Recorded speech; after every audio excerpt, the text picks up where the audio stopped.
All right, so now we're gonna work on back up. So we're going to put ourselves in the same position we did earlier for through, but we're gonna change it up a little bit. So I'm gonna put the treat between my feet, back, and as he starts to move back, I'm going to give the word back.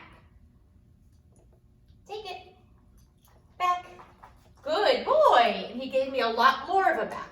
So what I'm gonna start doing now is I'm going to put it here. Take it, find it, back, back, good boy. So you can see how he's starting to give me a little bit more distance. For some dogs, you might need a hallway or a more narrow area. Cat, come. Oops. Nailed it. Come here. Touch. Sit. I can then start to step into his space, back, and kind of lean forward just a little bit. I can put pressure on him, and then back, back, back, back. Here.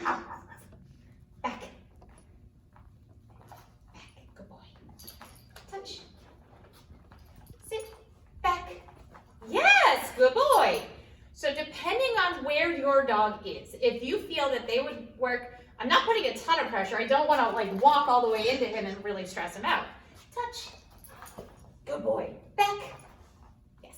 I'm going to reward for any movement backwards. And I'm stepping forward just a little bit. That's my personal tick. And I kind of bring my hand forward and push him back a little bit. As he gets better at this, I can go for more distance.